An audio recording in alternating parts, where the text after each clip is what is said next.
Kalau kecil bilang ya. Ya, Bu.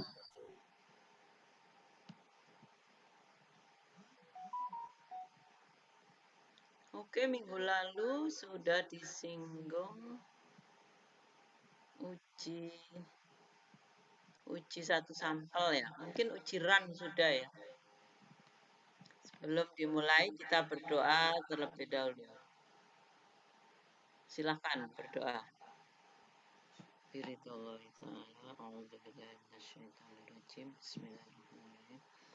Alhamdulillahirabbil alamin arrahmanirrahim maliki yaumiddin iyyaka na'budu wa iyyaka nasta'in ihdinas siratal mustaqim siratal ladzina an'amta 'alaihim radiya billahi rabbil wa bi sunnati Muhammadin rabbi shrah li sadri wa yassir li amri wahlul 'uqdatam min lisani.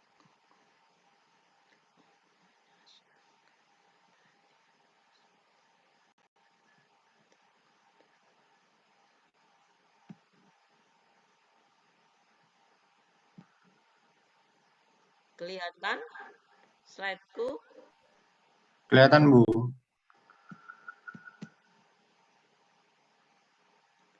Pertemuan 2 bisa pinjam punyanya Bu Uliah ya.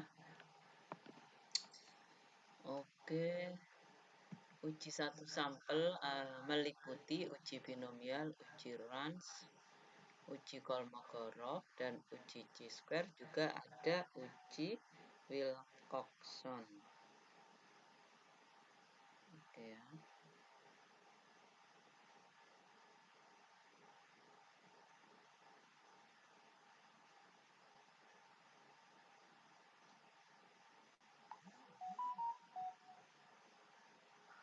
Uji binomial. Uji binomial itu alat analisis uji satu sampel jika data yang digunakan adalah nominal. Nominal ini hanya penggolongan ya. Misalnya sukses, gagal gitu ya. Di sini langsung saja. Uji binomial ini didasari oleh distribusi binomial yang merupakan distribusi sampling dari proporsi yang mungkin kita amati dalam sampel-sampel random yang ditarik dari suatu populasi yang terdiri dari 2 kelas.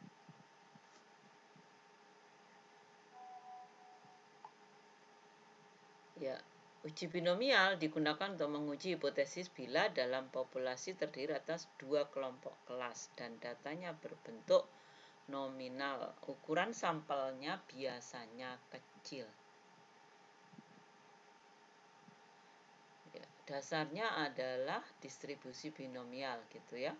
Jika dalam suatu populasi dengan jumlah N terdapat satu kelas berkategori X, maka kategori yang lain otomatis N-X. Peluang memperoleh X objek dalam satu kategori dan sisanya N-X dalam kategori yang lain adalah peluang X sama dengan X kecil adalah kombinasi X dari N, P pangkat X, Q pangkat N, min X, di mana P adalah proporsi atau peluang kasus yang diharapkan dalam salah satu kategori dan Q adalah kategori lainnya. Besarnya Q adalah 1 min P. Sedangkan kombinasi X dari N dapat dihitung dengan rumus N faktorial dibagi X faktorial dibagi lagi N min X faktorial. Dengan menggunakan peluang X sama dengan X kecil ya, yaitu kombinasi X dari N, P pangkat X, Q pangkat N min X, pertanyaan yang bisa dijawab adalah berapakah kemungkinan akan diperolehnya secara eksak nilai yang telah diamati. Pada penelitian kita umumnya ingin menjawab pertanyaan semisal ya, Berapakah kemungkinan untuk memperoleh nilai-nilai yang diobservasi atau nilai-nilai yang lebih ekstrim.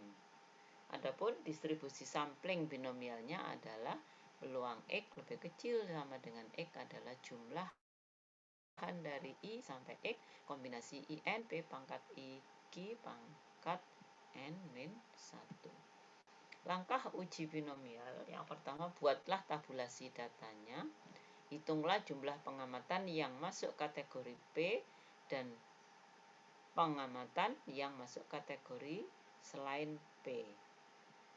Pilih frekuensi terkecil di antara P dan Q.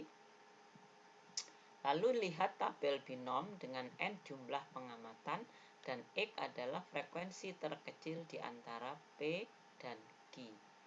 Pengambilan keputusan dengan kriteria H0 tidak ditolak. H0 tidak dapat ditolak jika peluang binomial lebih besar dari alfa. Sebaliknya, H0 ditolak jika peluang binomial kurang dari alfa. Itu tadi ya. Saya ulangi langkahnya, buat tabulasi data, hitung jumlah pengamatan yang masuk kategori P dan jumlah pengamatan yang masuk kategori 1 min P atau Q ya. Cari frekuensi terkecil dari P dan Q. Lihat tabel binom dengan N jumlah pengamatan dan frekuensi terkecil di antara P dan Q. Lalu carilah peluang ya. Peluang X lebih kecil sama dengan P atau Q. Gitu ya. Tadi sampai contohnya di atas nih. Oke, contohnya. Sebuah perusahaan roti memproduksi 2 jenis roti, yaitu roti rasa nanas dan roti rasa durian. Manajer pemasaran perusahaan melakukan penelitian dengan tujuan untuk mengetahui apakah konsumen lebih menyukai roti dengan rasa nanas atau roti dengan rasa durian. Berdasarkan 22 sampel, ternyata 12 orang lebih menyukai rasa nanas. 10 orang memilih roti rasa durian. Dengan alfa 1%, apakah terdapat perbedaan selera konsumen terhadap kedua rasa roti? Maka kita boleh menyusun ya. Judulnya yang menjadi fokus adalah perbedaan selera konsumen terhadap rasa roti. Variabel penelitiannya adalah rasa roti. Pertanyaan penelitian, apakah terdapat perbedaan selera konsumen terhadap dua rasa roti? Dengan H0 tidak terdapat perbedaan selera konsumen terhadap dua rasa roti, dan H alternatif terdapat perbedaan selera, atau H0 P1 sama dengan P2 sama dengan 0,5. P1 adalah proporsi banyaknya konsumen yang suka rasa nanas. P2 adalah proporsi banyaknya konsumen yang suka rasa apa? Nanas sama apa? Durian. Iya, Bu. Gitu ya. Kemudian kriterianya, kriteria penolakan ini ya. H0 tidak ditolak kalau koefisien binomial lebih besar dari alfa. Alfanya 1%.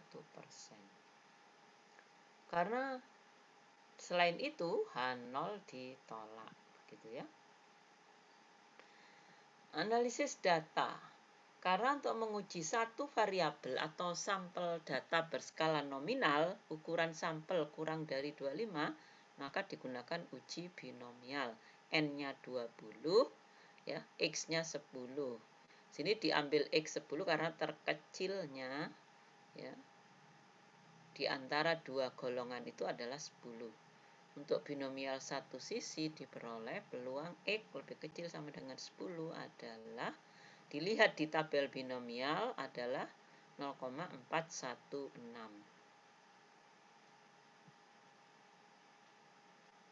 Sehingga probabilitas binomial dua sisi sebesar 0,416 dikalikan 2. 0,832 berarti nilai P ya, nilai koefisien binomialnya lebih dari alfa 1%. Ya, saya ulangi, ini N22 sudah jelas besar sampel. X sama dengan 10 itu diantara proporsi jumlah yang suka rasa durian atau nanas diambil yang terkecil yaitu 10. Kemudian dilihat, dicari peluang X lebih kecil sama dengan 10 pada binom dengan P setengah. Kalian sudah belajar statistik sebelumnya ya? Tabel binomial sudah mengenal belum? Halo? Sudah, Ibu. Oke, kalau sudah oke. Boleh dibuka, kalau tabel binomialnya ada di laptop boleh dibuka ya. Atau kita langsung coba ke SPSS. Ini caranya ya. Mas memasukkan data 12 yang suka nanas. 1 itu kelompok yang suka nanas, 0 kelompok yang suka durian. Silahkan dicoba. Saya juga mau mencoba ini. Silahkan disiapkan SPSS-nya.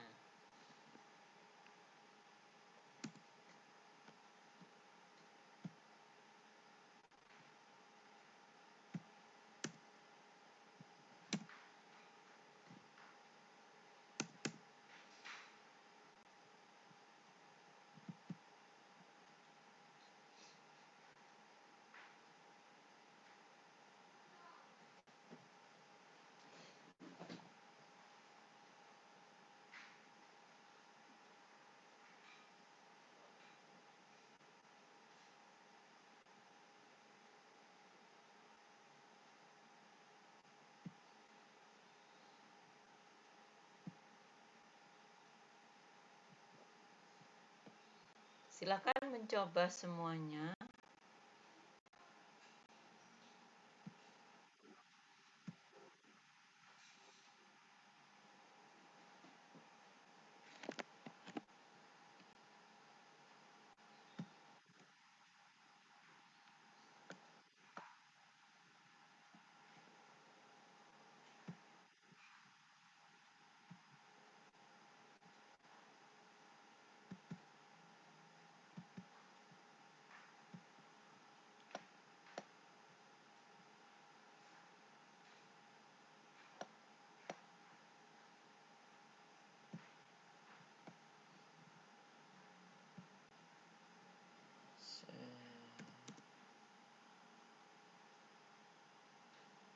Kok kecil banget tulisannya.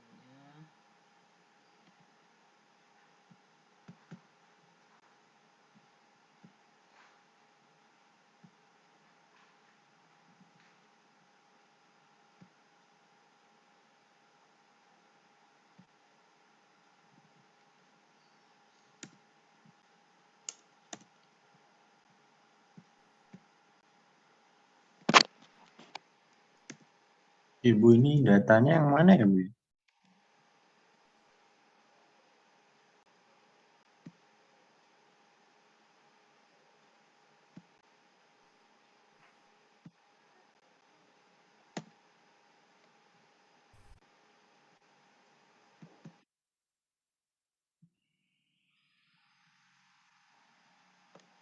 Sudah mencoba?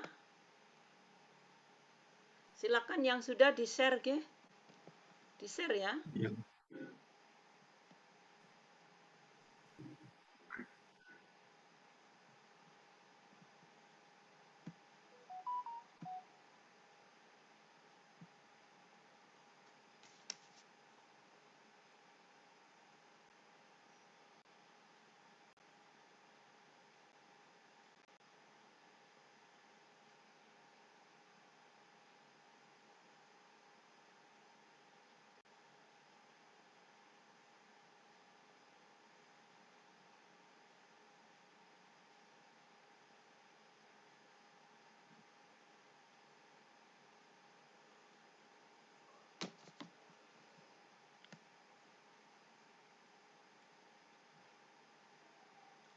Ini kok rada trouble punya aku ini.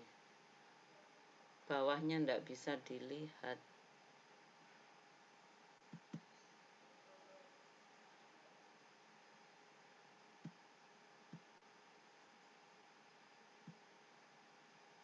Aku mau nyorot bawahnya kok ora iso toh. Bismillah.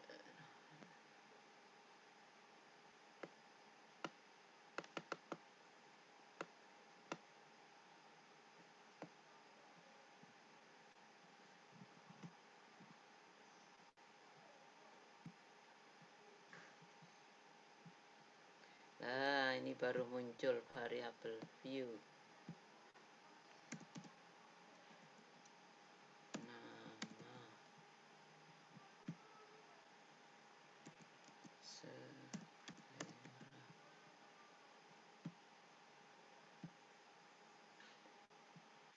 ya, values.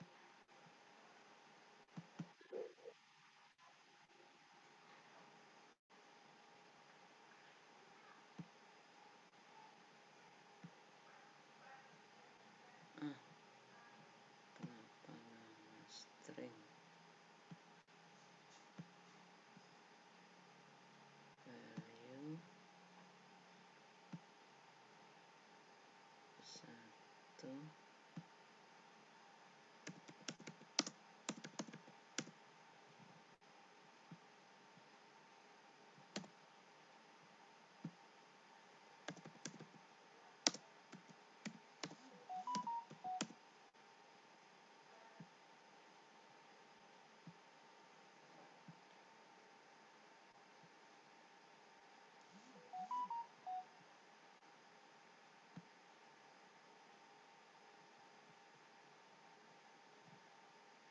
Sudah mencoba semuanya?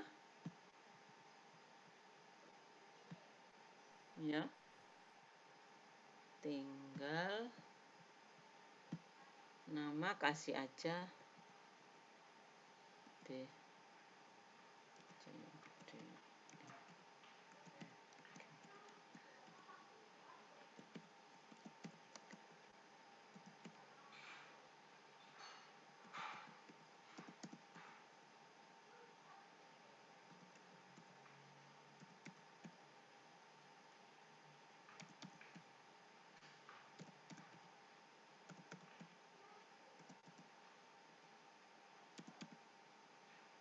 12 tambah 10 22.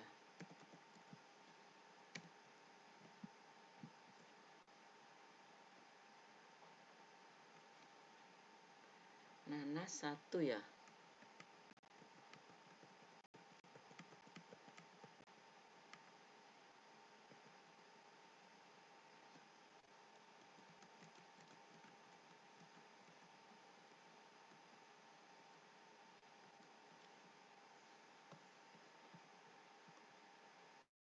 Mungkin tampilannya sedikit berbeda, nggak masalah ya. Iya Bu, cuma beda di tampilan aja. Analyze terus non parametrik binomial selera, variabel selera masukkan ini sih. Ini jangan dirubah, test proportion 0,5. Oke ya.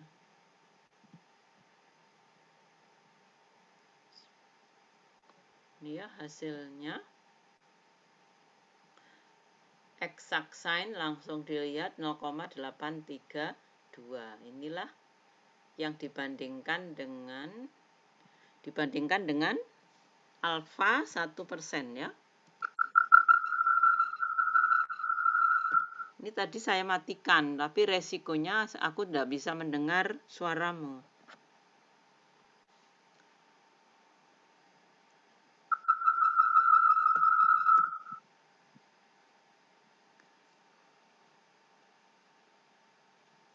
Bisa diterima?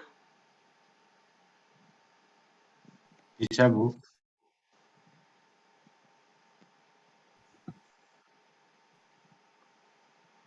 Kalau nggak jelas lewat chat aja ya. Oke, jadi Oke, keputusannya Bu. apa? Belum cukup bukti untuk menolak H0. Jadi sementara masih disimpulkan bahwa proporsi konsumen yang suka roti rasa nanas sama dengan proporsi konsumen yang suka roti rasa durian. Nah, itu tentang uji binomial.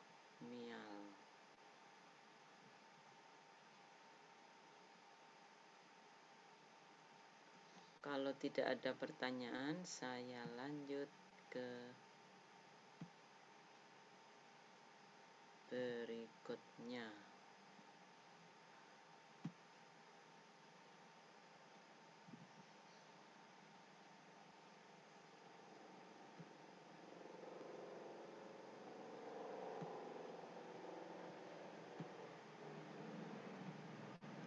Ya, jadi kesimpulannya, karena berdasarkan hasil analisis diperoleh nilai probabilitas binomial dua sisi sebesar 0,832, lebih besar dari 5% atau 1%. Tadi kayaknya di 1% ya di soalnya ya. Maka H0 tidak dapat ditolak. Berarti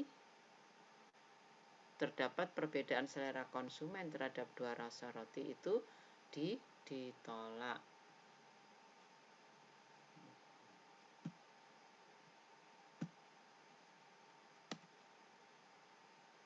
Contoh kedua,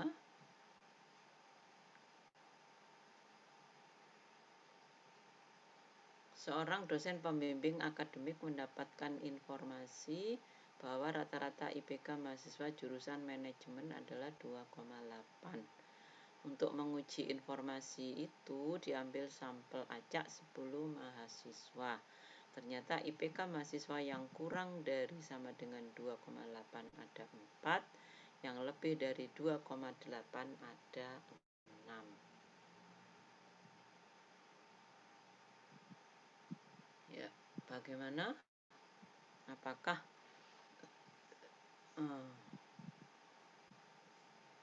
bisa dikatakan rata-rata IPK 2,8? Ya, di sini kalau dibuat sebagai penelitian kecil, maka judul penelitiannya adalah kondisi IPK mahasiswa jurusan manajemen dengan variabel penelitian IPK. Pertanyaan penelitiannya, apakah rata-rata IPK mahasiswa jurusan manajemen adalah 2,8? Ya. Atau apakah ada perbedaan proporsi IPK mahasiswa ya terhadap dua kategori yang telah ditentukan, yaitu IPK lebih kecil sama dengan 2,8 dan IPK lebih dari 2,8. Kalau dipakai uji proporsi, uji binom, berarti H0 P1 sama dengan P2 sama dengan 0,5. Kalau digunakan kalimat, boleh dipakai H0 tidak terdapat perbedaan IPK terhadap dua kategori yang ditentukan. Jadi proporsi IPK yang kurang atau sama dengan 2,8 sama dengan IPK lebih dari 2,8. Mahasiswa yang dipilih ada 10, ternyata 4 memiliki IPK kurang 2,8. H0 tidak ditolak jika koefisien binomial lebih dari alfa. H0 ditolak jika koefisien binom kurang dari alfa. Jadi dari N sama dengan 10, X sama dengan 4. Dipilih frekuensi terkecil. Kemudian dilihat di tabel binomial dengan N10, P-nya setengah. Pada X sama dengan 4, berapakah kumulatif, peluang kumulatif ya? X lebih kecil sama dengan 4. Ternyata untuk satu sisi adalah 0,377, untuk dua sisi dikalikan 2. gitu ya. Ini manualnya, ini penghitungan manualnya. Untuk SPSS-nya silahkan dicek. Ya.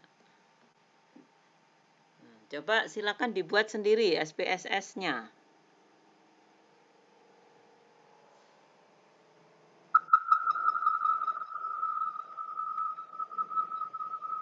Halo, dibuat sendiri ya SPSS-nya.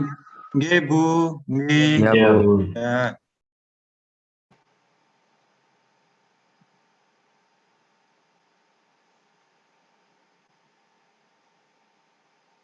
Ini linknya, Bu.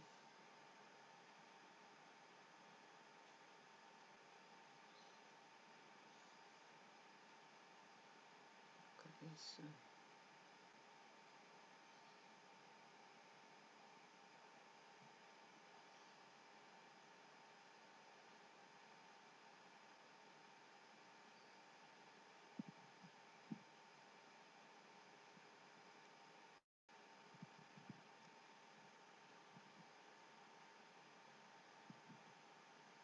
Recording in progress.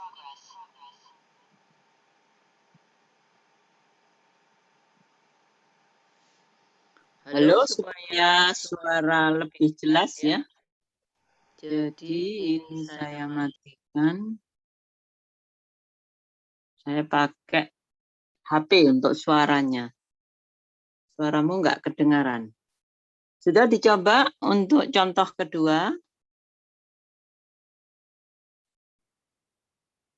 Yang sudah boleh nge-share hasilnya ya. Bisakah kalian nge-share? Iya, Bu, bisa. Ini untuk datanya yang mana ya, Bu? Tuh, datanya yang tadi itu. Nih, IPK mahasiswa lebih kecil 2,8, ada 4 orang. Ya dimasukkan aja Ngarang yang berarti, 2, Bu. ya. Coba 2,7, 2,75 gitu ya. 73. Silahkan.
Ada yang sudah?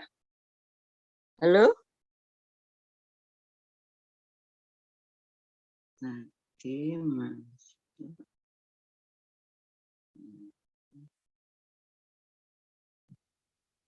Boleh yang sudah di-share? Saya sudah, Bu. Oke, saya stop share ya.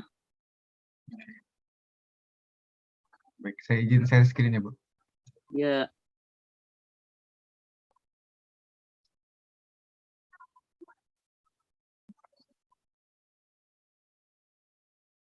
Ini, Bu, hasilnya sama kayak yang di PPT sih. Oke, gitu ya.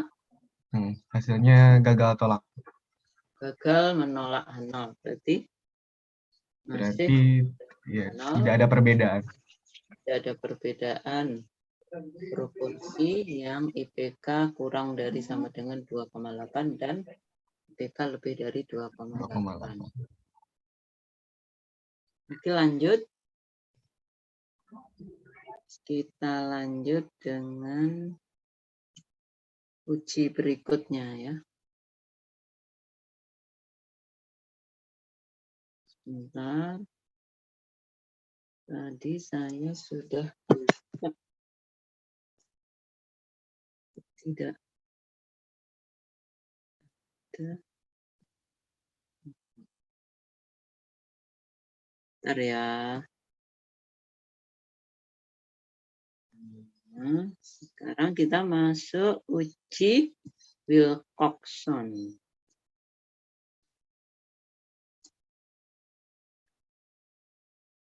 Wilcoxon test.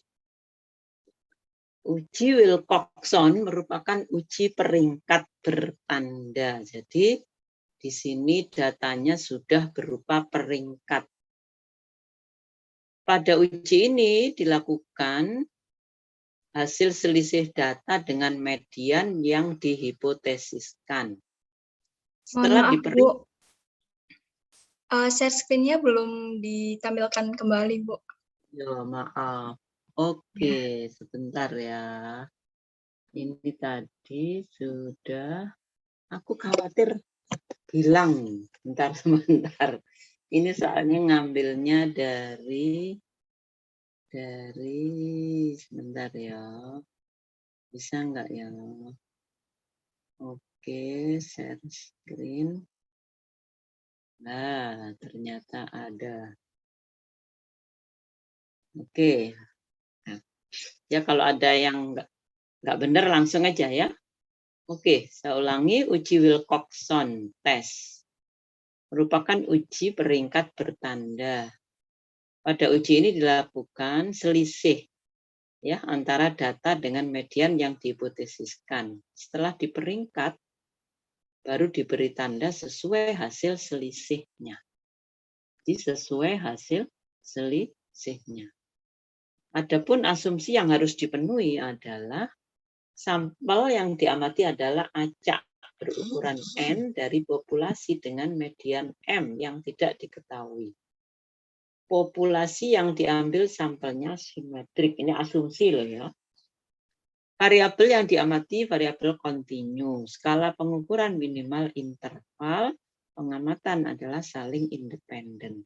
Namun demikian ya, meskipun demikian kita pakai peringkat. Meskipun datanya itu kontinu atau interval, itu sesungguhnya dia dilakukan pemeringkatan. Jadi sebetulnya lebih ke peringkatnya. Uji peringkat bertanda Wilcoxon. Prosedurnya hitung DI yaitu XI datanya dikurangi median. Jika hasilnya 0 diabaikan. Beri peringkat untuk DI.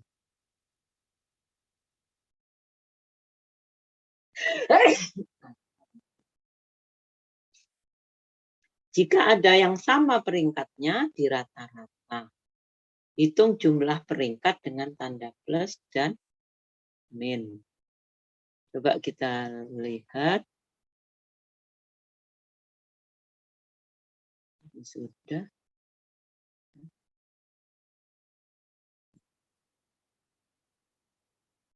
Perumusan hipotesis ada 3 jenis. Hipotesis 2 sisi, 1 sisi kiri dan 1 sisi kanan. Untuk 2 sisi, H0-nya M sama dengan M0. Ya. M median tidak sama dengan M0. M0 ini adalah nilai tertentu. Ya, satu-satu ya, statistik uji untuk uji 2 sisi adalah T sama dengan T aksen, yaitu minimum dari T min dan T plus. Tolak H0 jika T aksen kurang dari T n, alfa per 2. T didapat dari tabel Wilcoxon. Sedangkan untuk hipotesis 1 sisi kiri, H0 M lebih besar atau sama dengan M0, H1M kurang dari M0. Statistik ujinya adalah banyaknya T bertanda plus, ya, karena ini M lebih besar.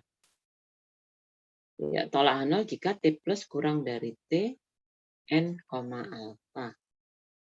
Sedangkan satu sisi kanan, H0 M lebih kecil sama dengan M0, H1M lebih besar M0, T sama dengan T min. Ya, nilai T-nya yang dicari adalah banyaknya yang bertanda negatif. Kemudian dilihat, ya, dibandingkan dengan T n, alfa. T didapat dari tabel Wilcoxon, nilai T-nya. Aproksimasi sampel besar. Untuk sampel besar digunakan sini. Dengan T adalah T plus atau T min. Jika banyak angka sama selain selisih bukan 0, ya, banyaknya angka sama itu maksudnya T plus T min-nya itu tadi, banyaknya angka sama itu selisihnya itu ya. Maka dilakukan koreksi dengan faktor koreksi jumlah T pangkat 3 dikurangi jumlah T. T adalah banyaknya selisih mutlak berangka sama. Misalnya begini ya, selisihnya min 2, dimutlakkan kan 2. Yang selisihnya 2 ini ada berapa banyak?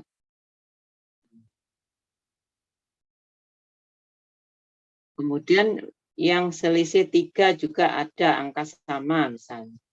Maka masing-masing dipangkatkan 3 lalu dijumlah. Begitu ya. Dikurangi jumlah T. Aduh. Sorry. Kita sampai sini. Kok nggak enak ya kursornya. Terus persamaan T bintang menjadi ini. T dikurangi, T besar dikurangi N kali N plus 1/4 dibagi itu ya rumus manualnya. Kita lihat saja contohnya. Seorang dokter mengatakan bahwa ia dalam setahun melakukan visit per pasien di rumah sakit dengan nilai median 5 kali. Coba perhatikan kalimat ini. Dalam setahun melakukan visit per pasien di rumah sakit, mediannya adalah 5 kali. Biasanya kan pakai rata-rata, ini pakai median. Untuk membuktikan validitas pernyataannya, ia secara acak memilih 10 pasien dan menghitung jumlah visit di rumah sakit selama setahun terakhir. Data yang diperoleh untuk jumlah kunjungan per pasien yang dirawat adalah ada yang dikunjungi 9 kali, 10 kali, 8 kali, dan seterusnya. Apakah dengan data tersebut dapat dibuktikan pernyataannya bahwa jumlah kunjungan per pasien oleh dokter 5. Di mediannya sama dengan alfa 5%. Hipotesis nolnya M sama dengan 5, hipotesis 1, M tidak sama dengan 5. Kita lihat.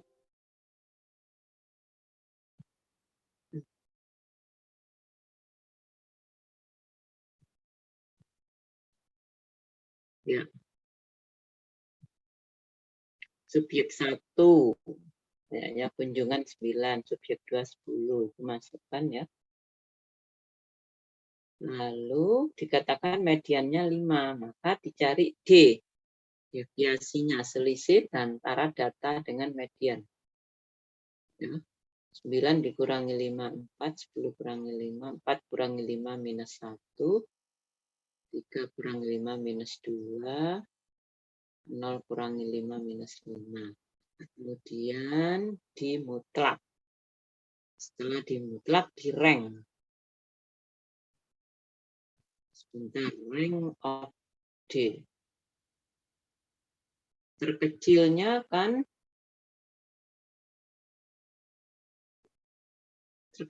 satu ya. Maka dia diberi rank 1. Dimutlakkan dulu baru di-rank.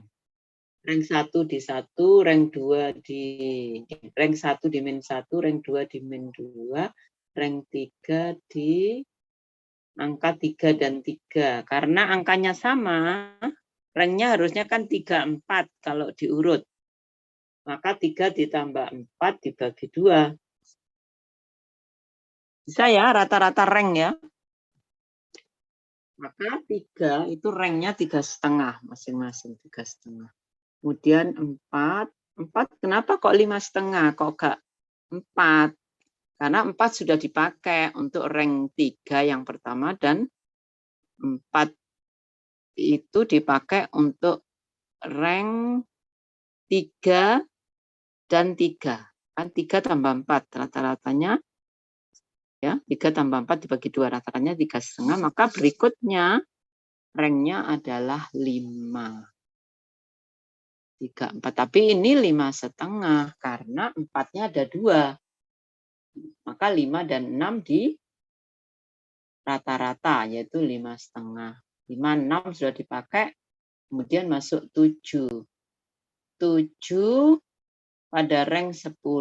10-nya ada berapa?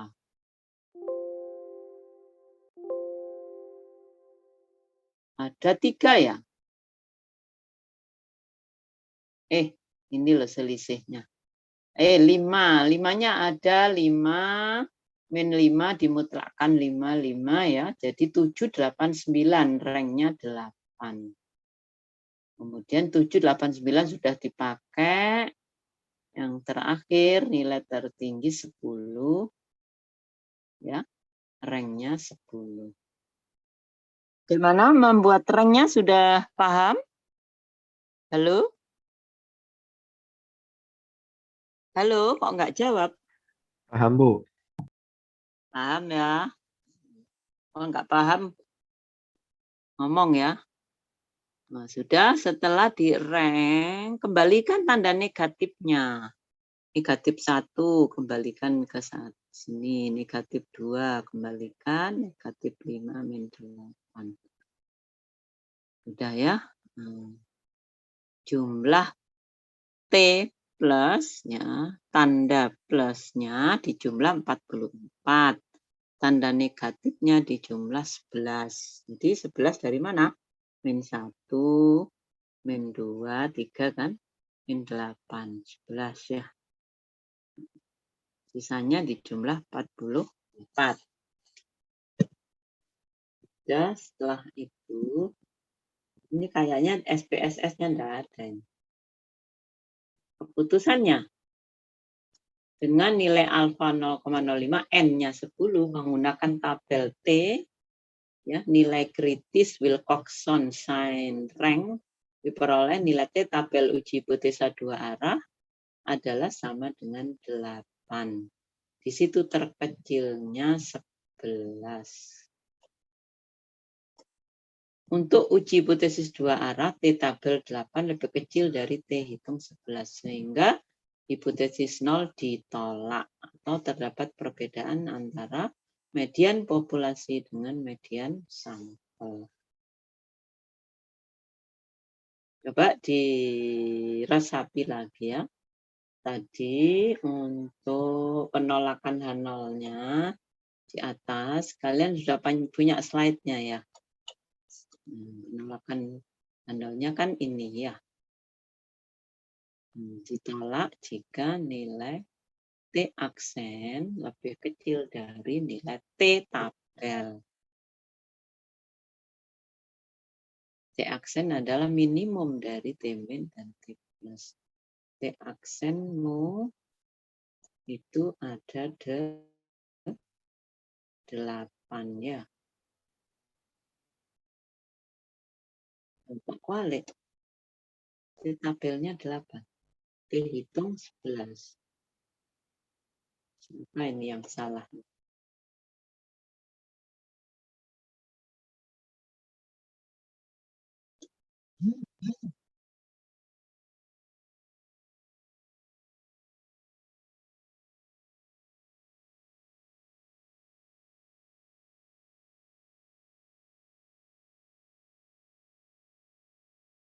T aksen adalah minimum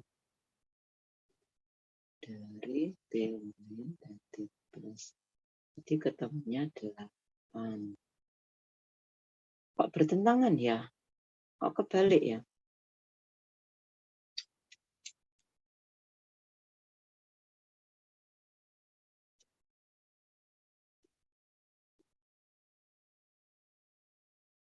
Oh, 11.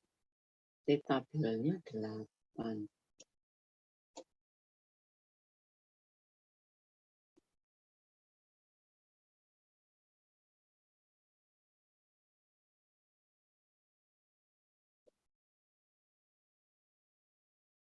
Coba saya tanyakan dulu ya.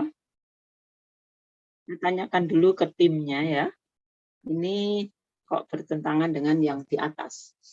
Di atas kan dikatakan kalau T hitung lebih kecil T tabel. Untuk ditolak 0. Dapat disimpulkan data yang dikumpulkan tidak mengindikasikan bahwa sampel 10 objek berasal dari nilai median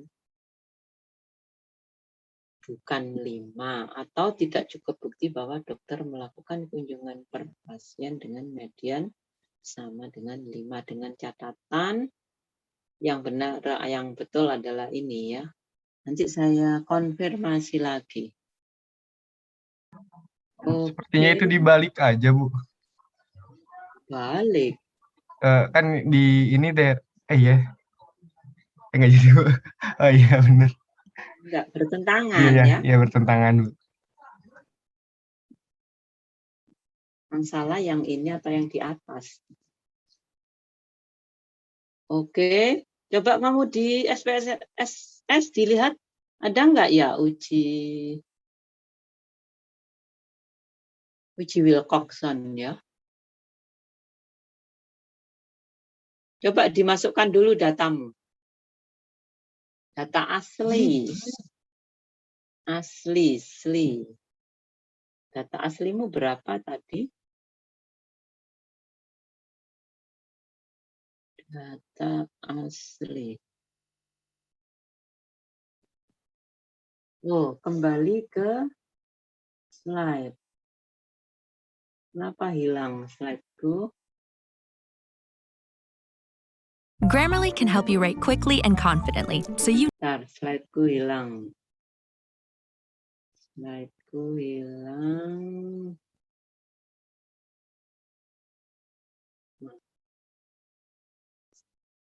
Berapa datanya tadi? Silahkan dimasukkan. Barangkali ada di, walaupun di tempatku tidak ada, mungkin di tempatmu ada. 9, 10, 8, 4, 8, 3.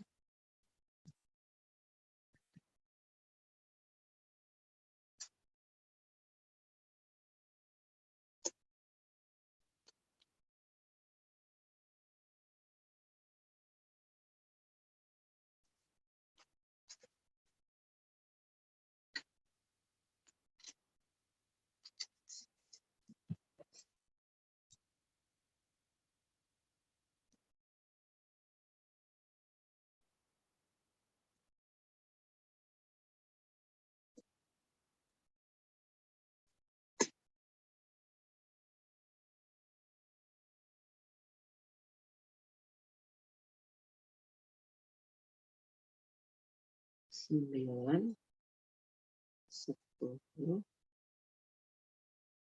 8, 4, 8, 3, 0, 10, 15, 9.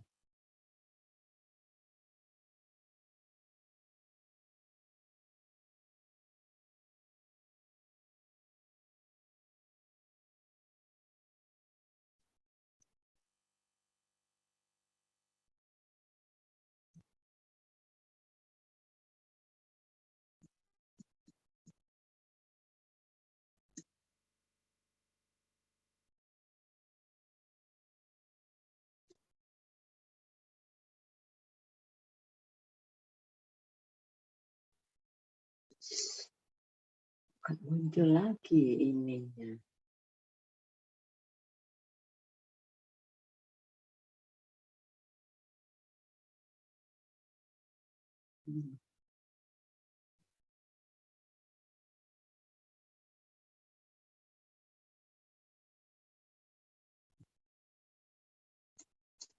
Ada nggak ya?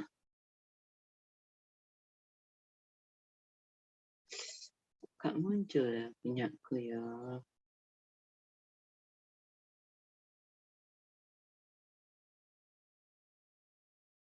Variabel view apa?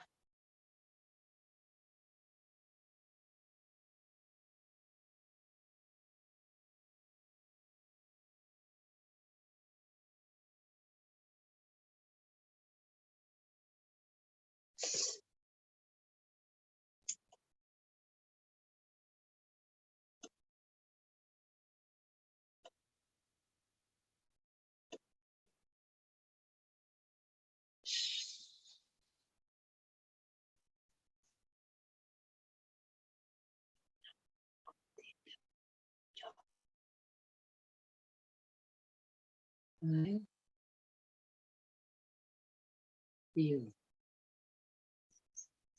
data. Nah,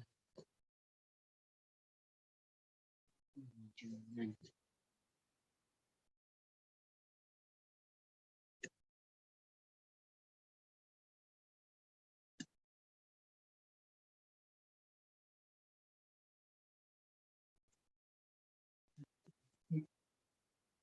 Ya.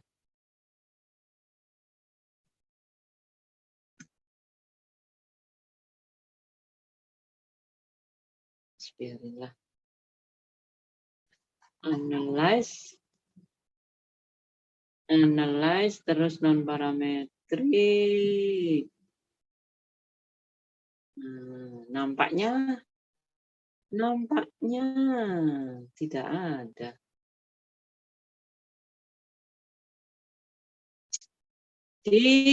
Mungkin di versi yang baru ada uji Wilcoxon satu sampel. Halo? Enggak ada, Bu. Adanya yang 2 sampel. Iya. Enggak ada ya.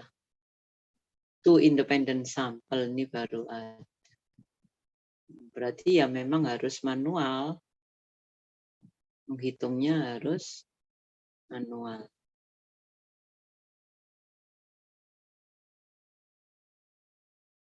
Ya. Itu tadi. Sekarang masuk ke berikutnya. Berikutnya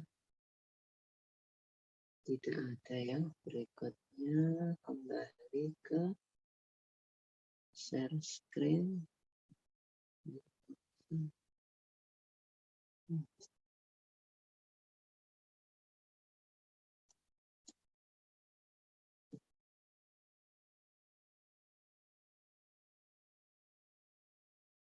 Nampaknya slide ini sudah habis.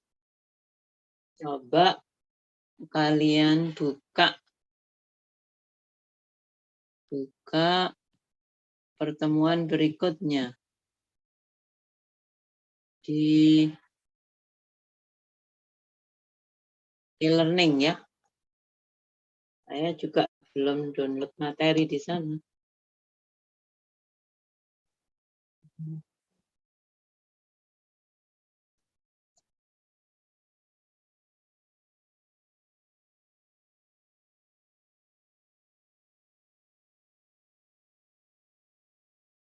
Bentar, ini kok membingungkan saya ngambilnya.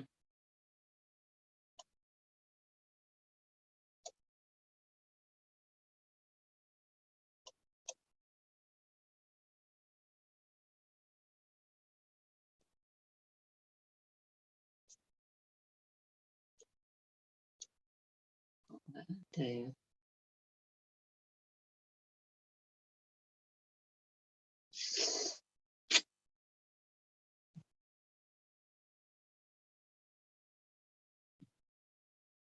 Begitu.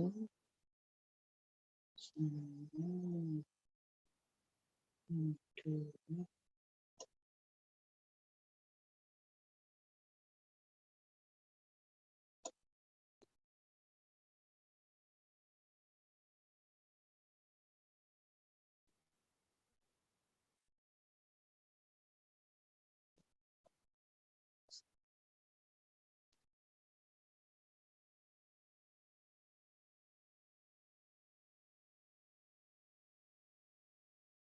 Sebentar, salah membuka.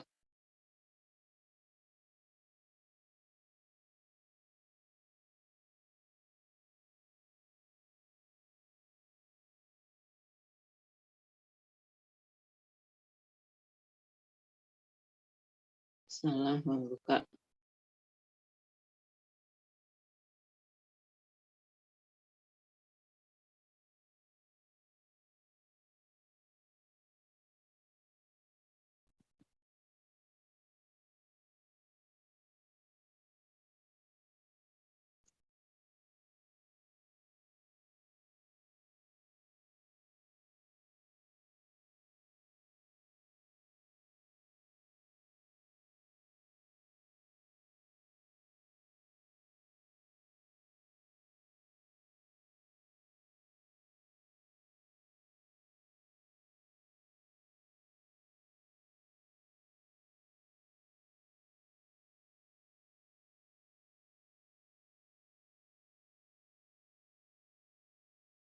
Coba saya berikan soal ini, silahkan didiskusikan ya.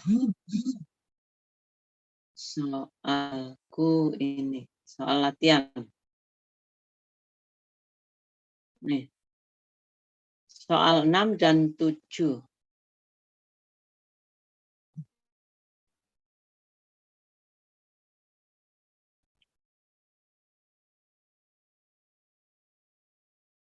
Untuk membesarkan.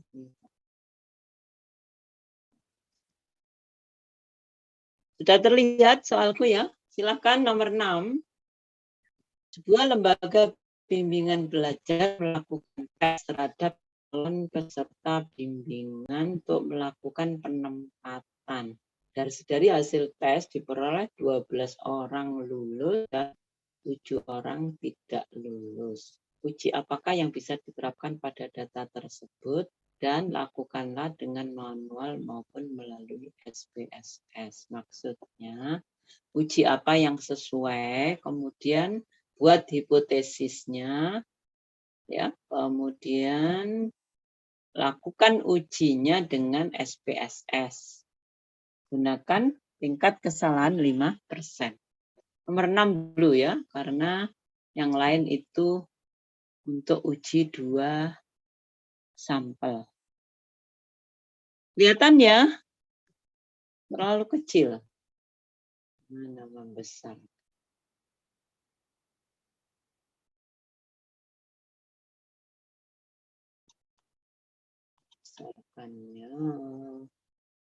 Besarkannya pakai apa?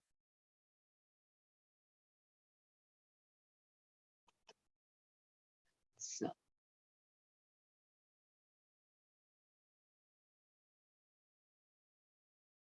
Biasanya di bawah itu.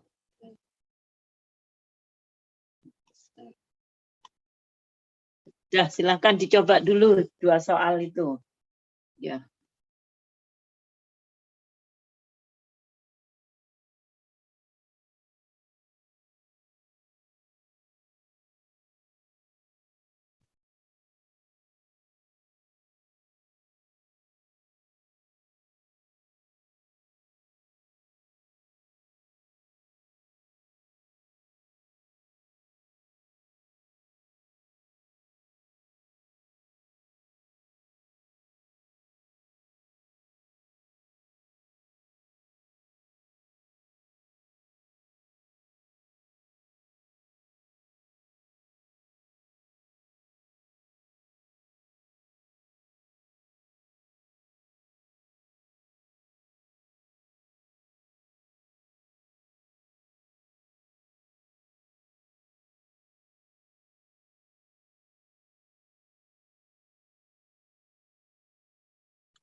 Belum.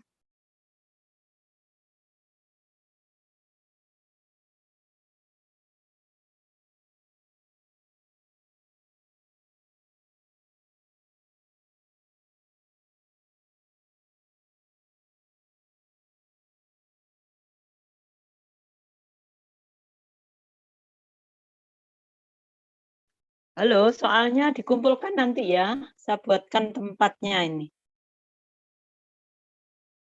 Di-upload. Kalau menggunakan SPSS, di-copy yang di-copy SPSS-nya, ditaruh di Word, nanti di-upload itu ya. Baik, Halo, Bu. sudah cukup paham? Baik, Bu. Saya tunggu. Ya, bolehlah dihabiskan waktunya 15.30 ya.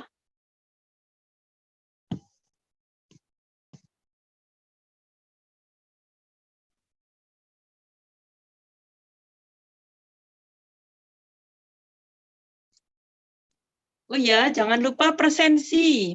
Presensi jangan lupa. Aku Siap, nggak Bu. tanggung jawab loh kalau lupa.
Hmm, hmm.